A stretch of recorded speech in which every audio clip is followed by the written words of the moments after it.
Coming up, the real reason that you keep losing, and then why so many that took part in the Great Resignation are starting to have regrets. We'll break all that down, and I coach you up. Let's go.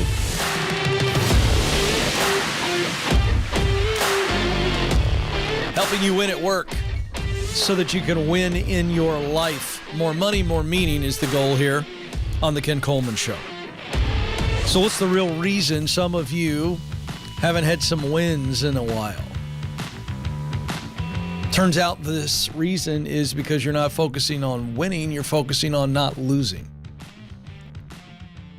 I don't know if you've ever seen a athlete or a team come into a game or a match with this mentality and they just seem tight, all bound up. Why? Well, think about it. If you're focusing on not allowing something bad to happen, you are naturally in a protectionary posture. You're tight, you're tense, you're guarding against something bad happening. I remember when we first, Stacy and I first started taking all three of the kids out. We had three under the age of 5. And I assume these things are really fun still for kids. But I just remember back in that time, Alex, that we were always going to these indoor jumpy places, right? It was, Nathan, are these two things still very popular? Yes. They're very popular. Okay, good. And boy, it hit me how long it's been. But I mean, this was a normal thing for us. And I remember the first time we took all three. So when they all could jump. And so let's say that Josie and Chase are probably 2.5, 3 at that time, somewhere in that range. And Ty's 2.5 years older than them. So, here we are. And I remember it's like, okay, it's we're on the power play. There's 3 kids, 2 parents, and we went into this jumpy place with all 3. And, Ty was a little bit bigger, but they were kind of all in the same one, but we're kind of watching all 3 at the same time, How are they doing? Did they bust their head wide open, And so I remember just that first time being a new dad in that environment, I was so tense. And I remember Stacey going, relax, you're going to be fine. And I'm like, I'm trying to relax. But I'd never done this before. And I was in this defensive posture, protecting my kids. It was all protectionary. It wasn't watch them, laugh, enjoy this, this new experience for your kids. It was make sure they don't get hurt. Make sure that, they're not licking the floor. All of the things that you worry about when you take your kids out in a situation like that. I was playing defense. In other words, playing not to lose. Versus just enjoying the moment. And one is I'm fully focused on the opportunity. I'm fully focused on the advantages. I'm fully focused on where I want to be, my growth, my destination. It's forward thinking. It's positive thinking, taking on a challenge. The other one is protecting myself from pain, from financial loss, whatever. Now, when we are challenged, the human condition is one that we rise to the challenge. We really do. And it is the nature of the challenge that gets us to a point where we go, yep, I'm in. I want to take a shot at this, or I don't. So I step up or I shrink back. And there's something powerful when we are constantly playing to win. Now, are there times where we have to play on a defensive or in a defensive posture? The answer is yes. So I'm not throwing out the reality that sometimes we've got to be in a defensive posture because of what life has thrown at us. I'm talking about not waking up every day having that defensive posture. Defend when you need to defend, but when we're not defending, let's actually play to win, not just cautiously move forward on offense because we're so worried about what could happen. There was a study done at the University of Texas that I want to kind of highlight that I think will help us with this mindset of when am I on offense and when am I on defense? Because this is the difference maker. So the University of Texas had some researchers come in and they gave students a series of problems at the beginning of a semester and at the end of a semester. So they had two different scoring methods. The first one was you gained a point for every answer you got right. We all get that one. Or you lost 1 point for every answer you got wrong. So you get the same score, because if you get 9 out of 10 problems correct, you get 9 points. Or if you miss 1 out of 10 problems, you get 9 points. But the results were really interesting. At the beginning of the semester, when they applied this, students did better on the scoring system that gave them a point for every correct answer. So when they were taking these tests and the scoring system was you get a point for every correct answer, the students did better. Why? Because their mindset, they're coming into the start of the semester ready to learn. They're focusing on learning. So they're motivated by learning. Powerful. At the end of the semester, it was the exact opposite. Students did better if the scoring system subtracted a point for every wrong answer. What happened there? Different mindset. Now they're not focused on learning and gaining knowledge. Now they're focused on holding it, keeping it. Their mentality is, did I learn everything? Did I retain everything that I learned? So they're trying to hold everything in. So what's the result of the test that is applicable to us today in our growth? Personally and professionally, here's what you need to know. By scoring the test according to the mindset the students were in, it was predictive of performance. So what the researchers were trying to figure out is, if I'm in this positive growth mindset, I need to make sure that I'm being challenged that way. That's the big takeaway. And if I'm in a defensive, negative posture, I need to be challenged that way. So it's really, really important to understand the situation you're in. There is a season where you got to go, hey, if I'm a small business owner, entrepreneur, I'm new into, let's say, right out of school, into a new industry. Those things need to be very different responses. If I'm a new entrepreneur, for instance, I'm starting small and growing slow. Okay? I want to be careful as I launch into this new venture. I want to be careful. Okay? I'm not going to take crazy risks.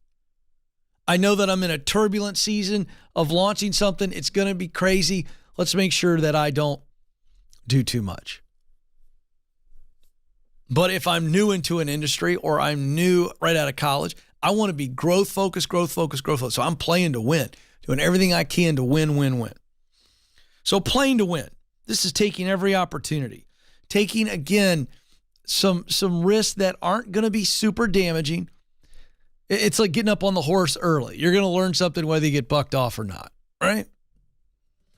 But be careful not to be loose with details. Playing not to lose. I'm in a storm season. I could get hurt here. I'm just trying to make it through the storm, knowing that when I get out of the storm, I can now play to win. This is the mindset.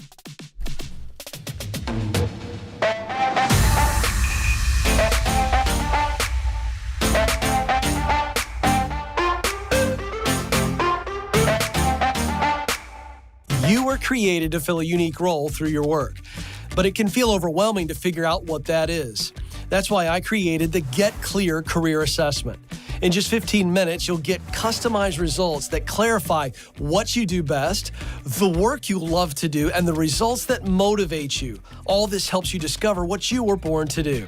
And you'll get a list of professional possibilities to help you in your job search. To get started, go to kencoleman.com/assessment.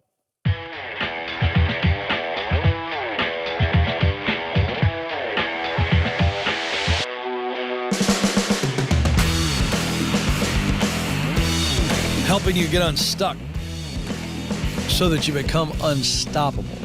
You can be delayed, but you can't be truly stopped if you are on purpose. You will continue to find a way to move forward. Thank you for watching and listening to the show. If you're watching on YouTube, love for you to subscribe and share if you're listening via podcast. I would love for you to give us a 5-star review and share with a friend as well. We're growing, and you help us grow. So if you would consider doing that, I would be forever grateful. Thank you very much. All right, time to put on my man of the people hat and inform you folks and warn you folks. And in this case, it's going to be a bit of a warning. Although I've talked about this before, it's a good time for a reminder. FastCompany.com article I hold in my hands. Headline, Why So Many Who Took Part in the Great Resignation Have Regrets. According to the latest Bureau of Labor Statistics data, more than 4 million Americans called it quits in December of 2022. This is on average what we saw in the elevated Great Resignation rates in 2021 and continued through 2022. Staggering. A survey of employees conducted by Paychex in October of 2022 and was released in January found that 80% of those who quit their job in the last year, listen to this is staggering.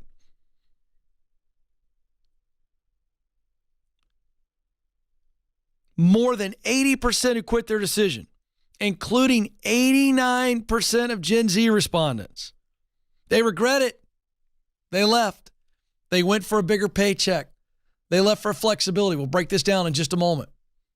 But folks, this is not a small thing here. This is a lot of people. 80% of people who left their jobs say, I wish I had not moved. Wow. 89% in the Gen Z demographic. Among those with regrets, listen to this, 78% admit to wanting their old job back, with 68% actively trying to get it back. They call these folks boomerang employees. Paychex Vice President of Enterprise and HR Solutions, Jeff Williams, commented on the study. This is what he said. As people saw their friends changing jobs and the media picked up the story, there was this rush to change that felt more like, listen to this, running from something than running to something. And this, listen, this is what happened. And this is not a generational thing. This isn't like Gen Z. I'm a parent of Gen Z, okay? So I'm not picking on Gen Z. I love Gen Z. I love millennials. I love Xers. I love boomers. I love you all. I don't care what your freaking name is. I love everybody. But listen to me. This is the human tendency.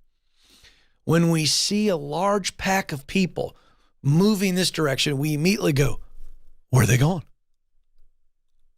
Why are they going over there? Why haven't I heard about it? Why am I not going? Right? It's just the deal. We've been this way since we were in school, elementary school and middle school and high school. We want to be a part of the pack. And so when we see a lot of people moving, and we saw in the Great Resignation, the whole term Great Resignation became a media thing.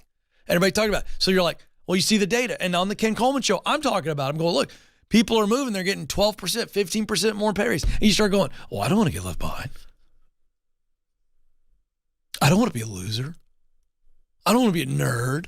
I want to be with the cool kids. Everybody's hanging out under the bleachers. I want to be under the bleachers. This isn't new. And so here's what happens. Just like going out on a Friday night at the basketball game or the football game and hanging out under the bleachers, and something bad happens that you regret, a lot of people are regretting making a move. Why'd they make the move? What do they regret specifically?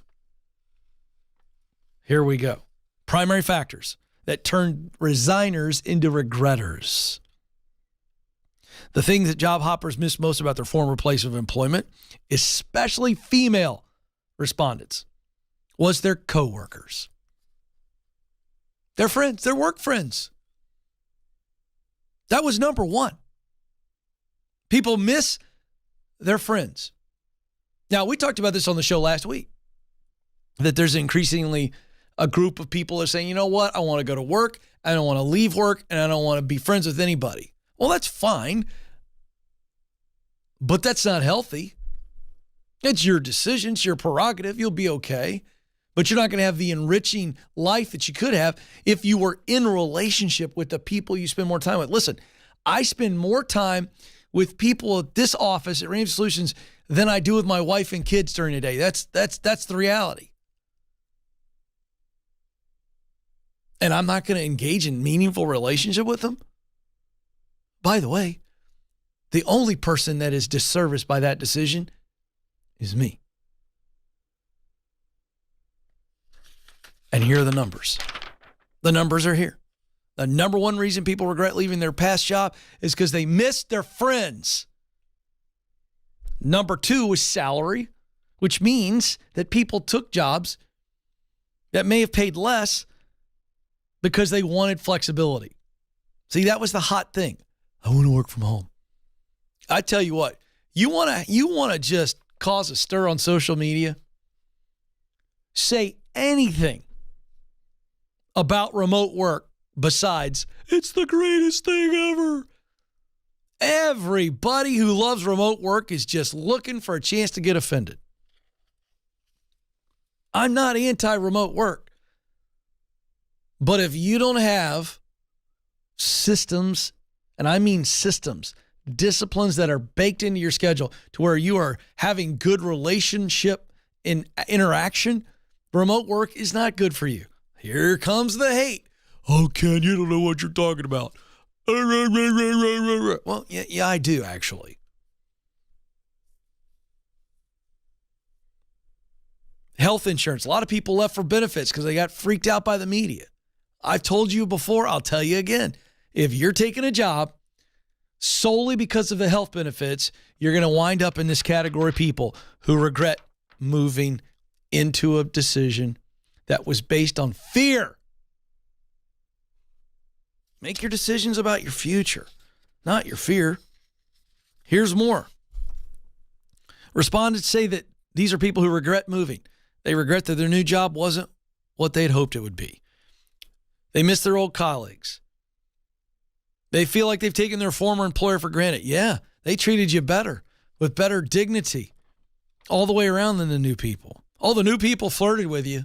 They told you everything you wanted to hear. And then as soon as you got married, they started smacking you around.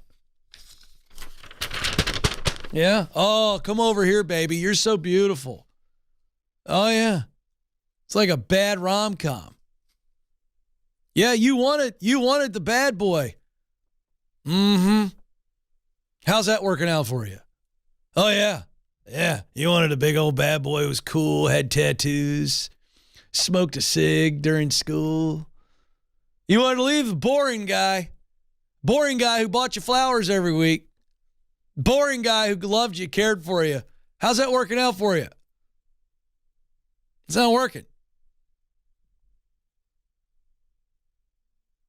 All of these factors should be carefully considered because we have 67% of workers who are currently employed and they're seeking a new role, and 34% of that group say they would be comfortable leaving their current jobs without a new one lined up. What? Why would you do that? Why would you just jump off of a cliff without a parachute? I don't get it in today's job economy. There are 4 questions you must answer to determine whether or not quitting is the right move, because many times quitting is the right move. Why am I quitting? When should I quit? Where should I quit to? And how do I quit? I'm writing a small book on those 4 questions. You've got to answer them correctly, or else you're going to end up like all these people who regret quitting. And I'm going to tell you something. It's a pain in the butt to quit a job. Try to go back after you broke up with somebody. Oh, it wasn't you. It was me. Yeah, well, see you later, pal.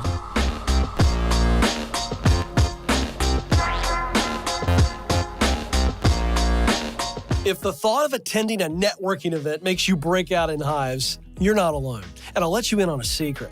Networking in the traditional sense doesn't work, but genuine connection is all about relationships. That's why we created Networking the Right Way. This free guide is the low-pressure, high-impact way to overcome the awkwardness, build real relationships, and turn your connections into opportunities. To get the guide, go to kencoleman.com/network.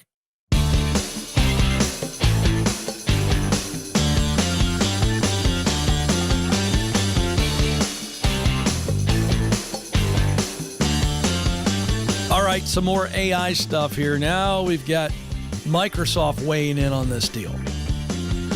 Microsoft has got a new competitive AI search engine that is competing with ChatGPT. It's called Bing. It's a horrible name. I full disclosure,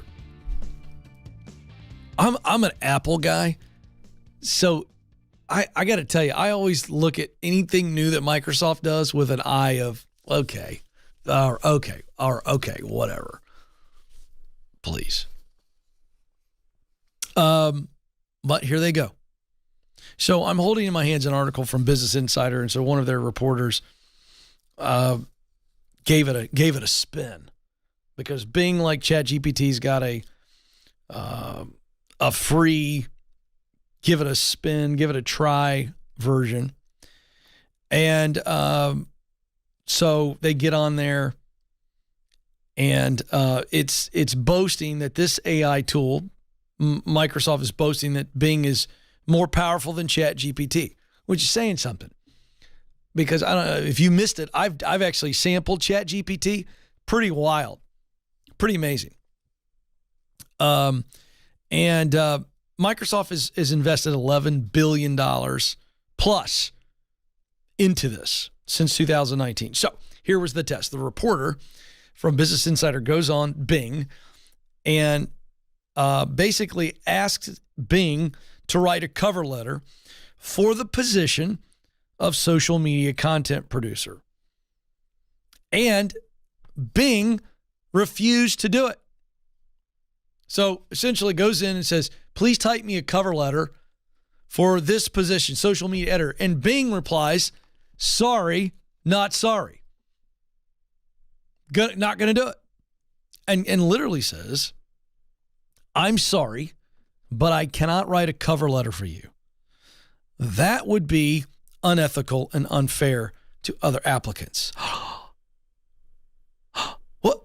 So, what? Bill Gates, you way to go, Bill. You got yourself some artificial intelligence with ethics. And see, this is the point that I've been making on artificial intelligence. Those of you that are wringing your hands, clutching pearls, going, oh, artificial intelligence is going to replace us all. No, it won't. Because artificial intelligence can only do what it is informed to do. So the creators at Microsoft, when they create Bing, they said, all right, you know what? We're going to get certain requests, and we will deny those requests because we believe that's unethical. In other words, Bill Gates is going, nice try, Kenny boy. That's cheating. That's not fair to other people. If we write your cover letter for you, you've got to do it yourself. Can't you see Bill Gates doing that? He's so smug. By the way, little shot at Bill Gates while I'm at it, because I need to do this every once in a while. This is the guy that's telling us all to eat fake burgers and veggie burgers. Have you seen him in his polo shirt lately? How about you eat your own food, Bill? Bill needs to drop about 40 pounds. Methinks Bill's having his own double cheeseburger while telling the rest of us to eat his fake crap. Now, that's not as out of nowhere as you think. Can we stop taking advice from people who are rich and powerful? Can we just stop? Just because Bill Gates said I should do it doesn't mean I should do it. As I got news for you. If Bill was eating his own veggie burger, Bill'd look better in his polo shirt. Go look him up. Go search that on Bing. All right. Somebody has to say it. So it did say, however, that there were some tips that it could provide. So it said, you know what? We're not going to write it for you, but we're going to give you some tips and links to several cover letter writing resources. And I don't disagree with that. I mean, but I also think that cover letters are a stupid tradition. So I think if you're gonna get someone else to write it for you, I got no problem with it. I'm not going to call you unethical or ethical on either side of that, because the biggest waste of time and effort in the world, in my opinion, in the job interview process is cover letters. What a complete ridiculous tradition that companies are making people go through. There's no value in it at all. I don't care if you disagree with me. Now, what did ChatGPT do? Well, ChatGPT generated a 270-word cover letter. It was pretty darn good. Let's see here. This is great. ChatGPT's cover letter started with a boilerplate introduction stating the person writing the letter wants to express strong interest in the open role. It went on to say generic things like, as a highly motivated individual with a passion for digital and social media, I'm confident I have the skills and expertise necessary to excel in this role. See, that's what I like about that. You could take that and reword that however you want to. You know what I like about ChatGPT versus Microsoft Bing? ChatGPT just did what I asked it to do without the tisk-tisk moral lesson from Bill Gates. That's why I like ChatGPT. If I want 500 words on why bananas are good to eat, give it to me without the lesson. Microsoft CEO, I can't even say the name because I don't want to butcher it, said at the presentation of the new Bing last week that it's important to develop AI that is more aligned with human values, more aligned with what our preferences are, both individually and as a society. Again, I mean, how high can you stick your nose in the air? I'll tell you what people want. I'm telling you, people are going to go to ChatGPT, not Bing, Mr. Microsoft CEO, because of what you just said. More aligned with human values. I'll tell you what we value. We want a frickin' boilerplate so we can write a stupid cover letter because nobody wants to spend any calories trying to write a cover letter. Give me a frickin' template. Spare me.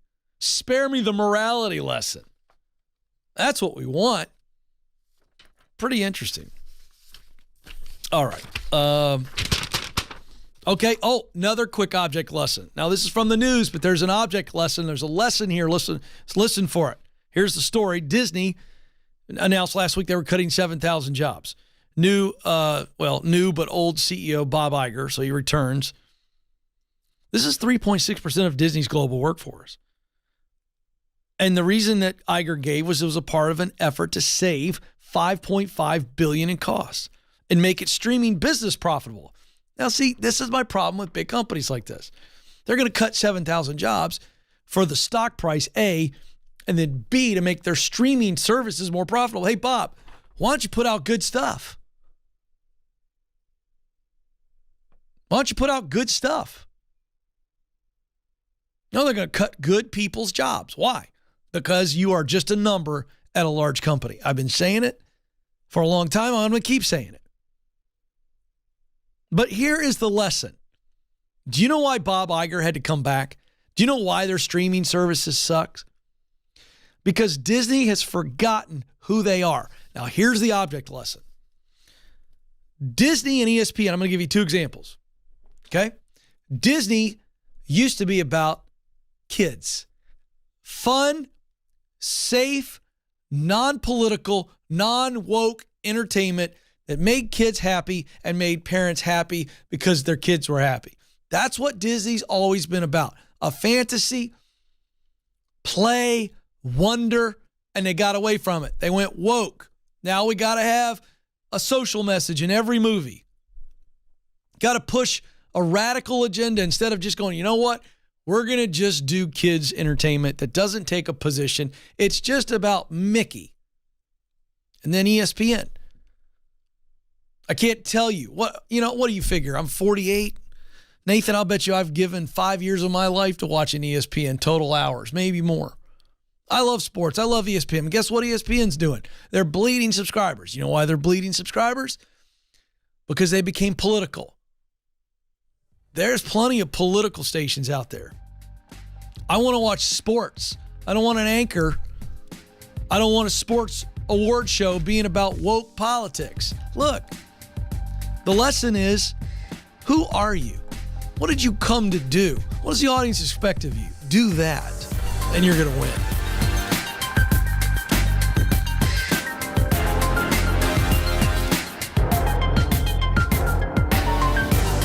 So you just landed the new job. Congratulations. You've made it past the interviews and now it's time to onboard with excellence. That's why I created How to Stand Out at Your New Job.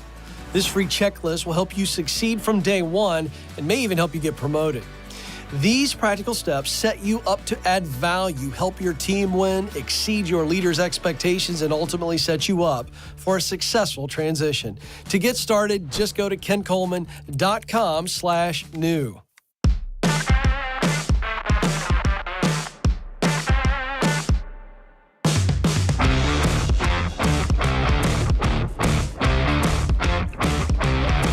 All right, folks, welcome back to the Ken Coleman Show. Of the people, by the people, for the people. Specifically, I am all about you people discovering and doing what you were born to do. More money, more meaning is the result of that, and the world needs you. So I'm here to help along the way. Elizabeth is joining us now in Kansas City. Elizabeth, you're on the Ken Coleman Show. Thanks so much for having me, Ken. I'm so glad you're feeling better. Oh, yeah, the voice is slowly coming back. What's going on? So I have a good problem to have. Oh, good. Yes. I was in a very toxic work situation where I was working 60 to 80 hours a week and bawling my eyes out every day. And so I went looking for a new job. And thankfully, I have 2 job opportunities that are both pay increases from where I'm currently at. Nice. Way to go, Elizabeth. Thanks.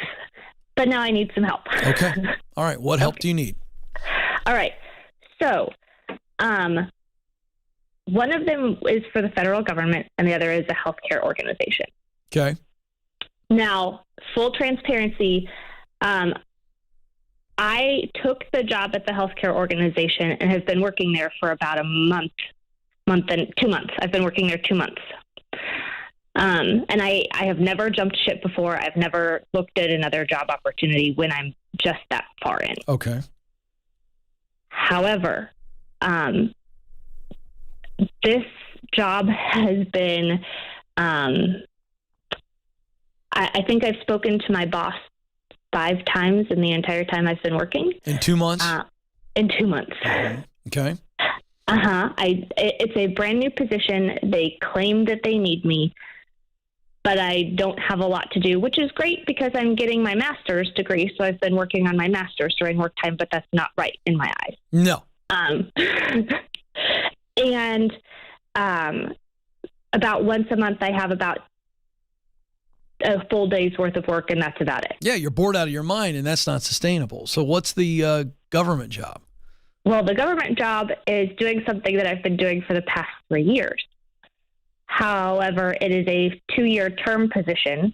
My husband will be retiring in a year. Yeah, don't do it. I can already tell. You're trying to think of a good reason why to take the government job. But let's go to where we're at. You took a job 2 months ago, and they've got nothing for you to do, and you've talked to your leader 5 times in 2 months. They're basically paying you to sit around. Correct. I would stay in that job until you find something better. That's the short answer. You're not doing anything wrong. You're not doing anything unethical. They're a complete disaster. They don't know what they're doing. God only knows. And I absolutely, if they've got nothing for you to do, I would work on the masters. I'd get better. I'd find some things you could do in the office that are experience related. Find some things, just stay as active as you can, but we're looking for something else. Okay. Something else. Let's keep going up the ladder. Okay. And look, and the narrative is, hey, they hired me, but there's very little work to do, and I've only talked to my leader 5 times, and there's something that I want to be more active. I want a greater challenge. But let's take our time. Let's find something better to go to. But the government job is not it, because that is a way of going backwards for you. You've done that work before. It's a 2-year term. It's federal government. There's very limited growth, correct? Correct. No, we don't want to do that. So right now I'm getting paid to learn and I'm getting paid to look. That's my mentality. Okay. You aren't doing anything wrong. It's not your fault that you don't have any work to do, right? Right. Man, I'm getting paid to learn. I'm getting paid to look. That's freaking awesome. Okay. Yeah? Yeah, thanks so much. Yeah, I appreciate it. You bet. Listen, get your head up. You're not doing anything wrong. Let's look for something better and step into that. And listen, I've coached people on this issue before. It's confusing because it doesn't feel right. Elizabeth said, she goes, that's not right. And it's not right, but when I agreed with her, it's not right in your soul. It's not right in your soul to come in and have hardly anything to do and get paid for it because you know that's just not, it doesn't feel right. But she's not doing anything wrong. So she's not stealing. It just doesn't feel right because she's a person with high integrity, high character, and people with integrity and character want to do something.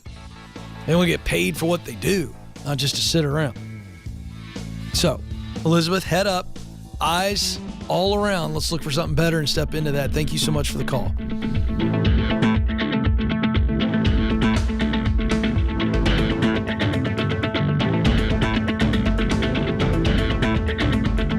Did you know that just like a product, you have a personal brand?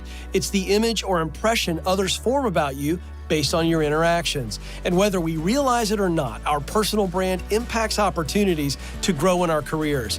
That's why our team created the Personal Brand Survey. It's free, and it will give you personal and professional feedback so you can own your strengths and uncover any blind spots holding you back. To get started, go to kencoleman.com/brand.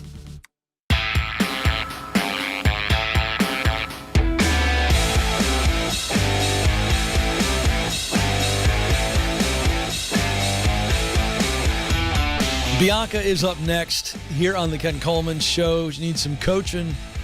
Bianca, what's going on? Hi, good afternoon. How are you? I'm kind of nervous. So maybe Okay. I'll just jump straight to the question. Okay, you're doing great. I'm going to take good care of you, I promise. All right, I wrote it, but I said I've been so stuck in dormant with fears and responsibility that lay on me as a little girl. I never imagined about what I wanted to do with my life. And if I did, I end up backing out because I'm afraid of not making it.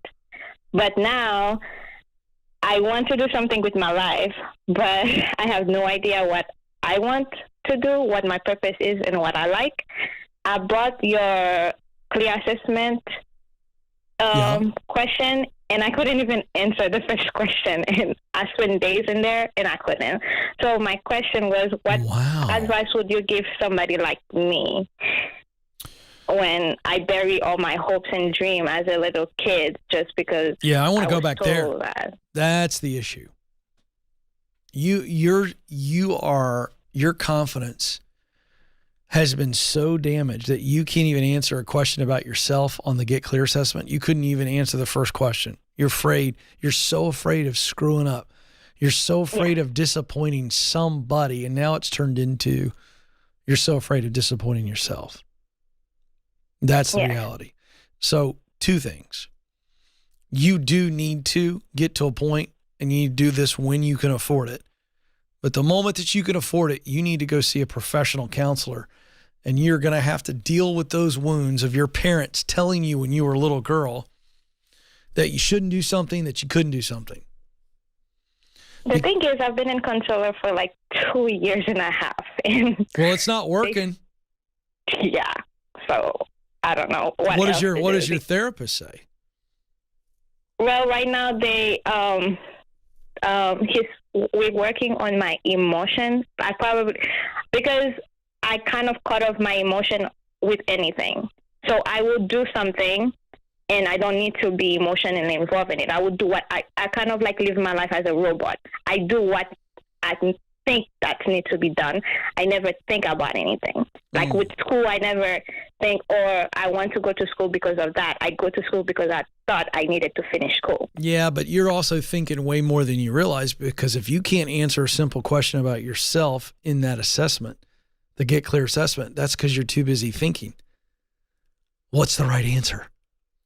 Yes. Is it this one or that one? And you think, and you think, and you think, and you think, and then you get frustrated, then you get exhausted, and then you quit.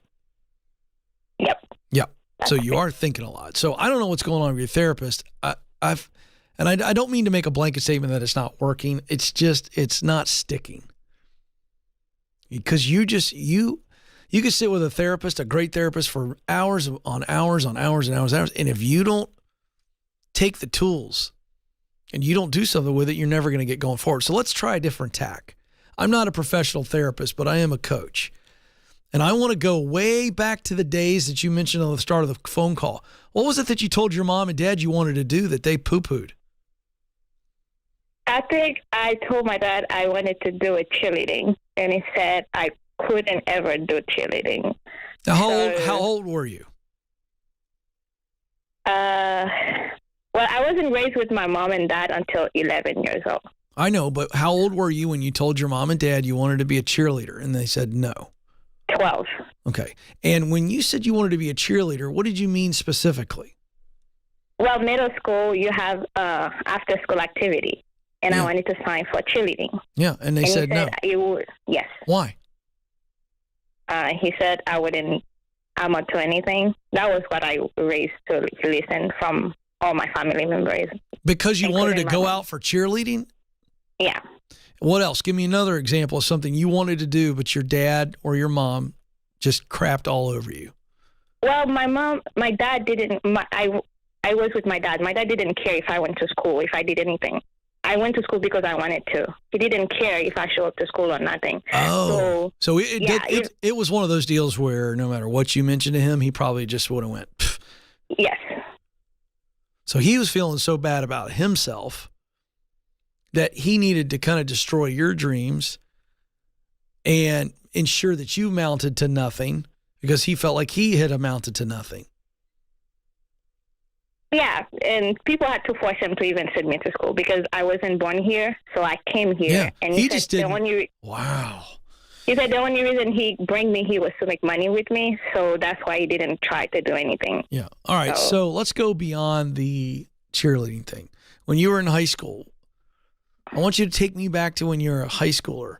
What did you want to do? What did you dream of doing? I don't even care if it was 2 years ago, but you haven't done it. I want to know, what does your heart tell you when you shut your brain off long enough?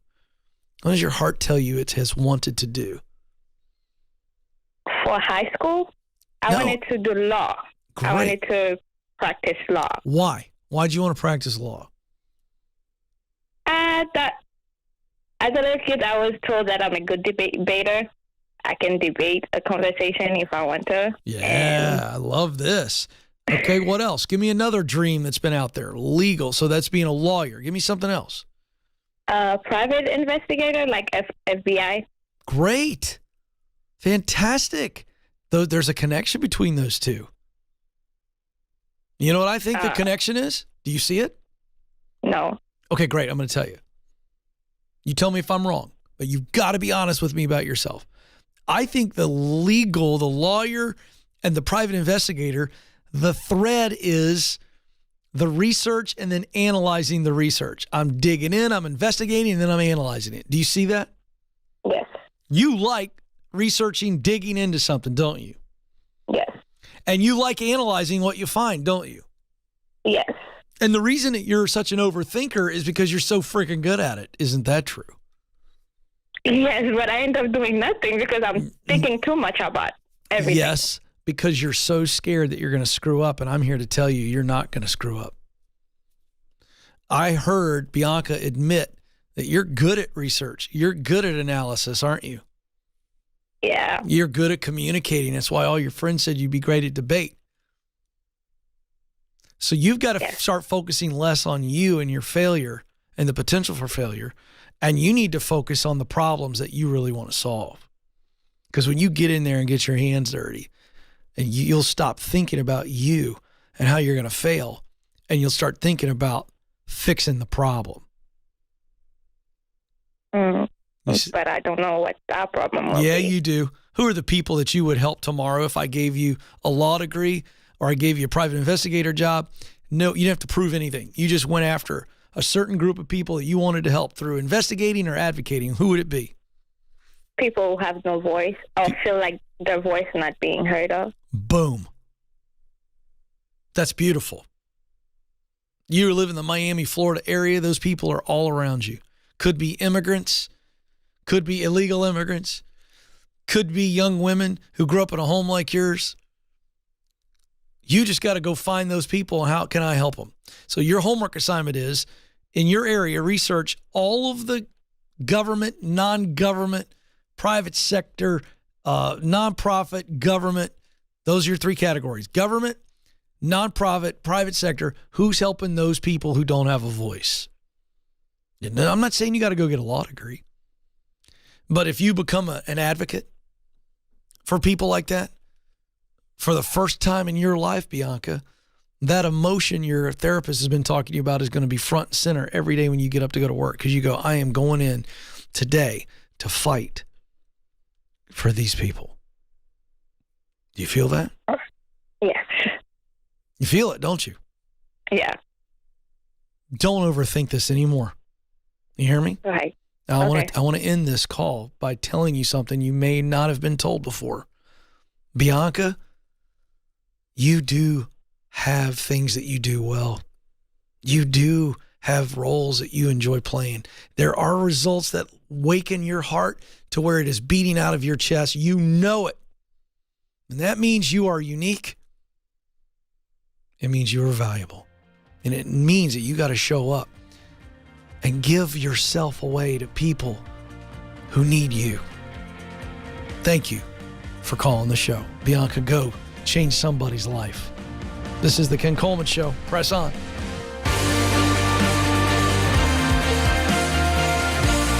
Thanks for listening to the Ken Coleman Show. For more, you can find the show on demand wherever you listen to podcasts and watch the show on YouTube. You can also find Ken across all social media by following @Ken Coleman.